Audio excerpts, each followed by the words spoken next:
இந்த போறப்பு தான் நல்லா ருசிச்சு சாப்பிட கிடைச்சது. ஹாய் ஃப்ரெண்ட்ஸ், வெல்கம் டு கட்டுறது கையளவு லேடி ஸ்பெஷல். இன்றைக்கி நம்ம பன்னீர் ரெசிபி தான் பார்க்க போகிறோம். இது வந்து சப்பாத்தி, ரொட்டி எல்லாத்துக்குமே சூப்பராக இருக்கும்.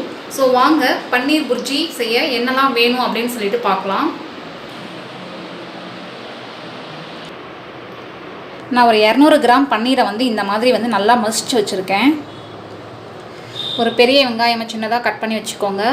ஒரு 4-5 பீன்ஸ் எடுத்துக்கோங்க.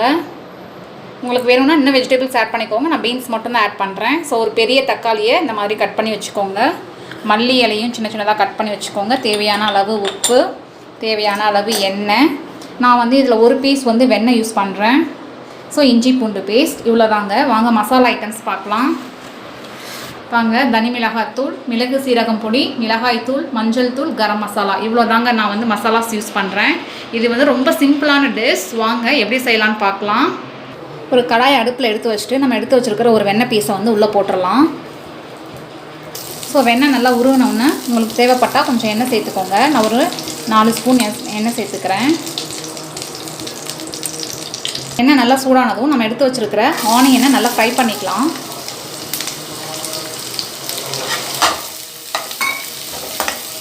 இப்போது நம்ம எடுத்து வச்சுருக்கிற இஞ்சி பூண்டு பேஸ்ட்டையும் உள்ள ஆட் பண்ணிக்கலாம். நல்லா வதக்குங்க. ஸோ ஆனியன் வதங்கும் போதே நம்ம சால்ட்டையும் ஆட் பண்ணிடலாம். ஸோ தேவையான அளவு சால்ட் ஆட் பண்ணிக்கோங்க. இப்போ நம்ம எடுத்து வச்சுருக்க பீன்ஸையும் உள்ளே போட்டு நல்லா வதக்கிடுங்க. பீன்ஸ் வந்து இந்த எண்ணெயிலேயே தான் வந்து வதங்கணும். இந்த ஸ்டேஜில் நம்ம எடுத்து வச்சுருக்க தக்காளி ஆட் பண்ணி நல்லா வதக்கலாம். வாங்க இப்போ மிளகாய்த்தூள் ஆட் பண்ணிடலாம். மசாலாஸ்லாம் ஆட் பண்ணலாம். ஸோ ஃபஸ்ட்டு வந்து மிளகாய்த்தூள் வந்து ஒரு 2 ஸ்பூன் ஆட் பண்ணிக்கோங்க. தனியாத்தூள், மல்லித்தூள்னு சொல்லுவாங்க இல்லையா, ஸோ அது வந்து 1 ஸ்பூன் ஆட் பண்ணிக்கோங்க. ஒரு 2 ஸ்பூன் கூட ஆட் பண்ணிக்கோங்க. மிளகு சீரகம் powder 1 spoon. Garam masala 1 spoon. மஞ்சள் தூள் வந்து ஒரு 1/4 ஸ்பூன். அவ்வளோதாங்க. நல்லா மிக்ஸ் பண்ணி விட்டுருங்க. ஸோ நல்லா மசாலாலாம் நல்லா மிக்ஸ் ஆகிற மாதிரி நல்லா மிக்ஸ் பண்ணி விட்டுருங்க. மசாலாவோட பச்சை வாசனை எல்லாமே வந்து போகணுங்க. ஸோ அதுக்கு வந்து சும்மா ஒரு 2 ஸ்பூன் அளவுக்கு தண்ணி ஊற்றிக்கோங்க. இல்லைனா வந்து ஒரு மாதிரி கருகிடும். பாருங்கள், மசாலாவோட ராஸ்மல் எல்லாம் போனதுக்கப்புறம் பன்னீர் ஆட் பண்ணுங்கள். ஏன்னா பன்னீரை போட்ட உடனே பன்னீர் வந்து ரெடியாகிறதுக்கு சட்டுன்னு ரெடி ஆகிடும். அதனால் மசாலாவோட ராஸ்மல்லாம் போனதுக்கப்புறம் நம்ம வந்து இப்போது பன்னீரை ஆட் பண்ண போகிறோம்.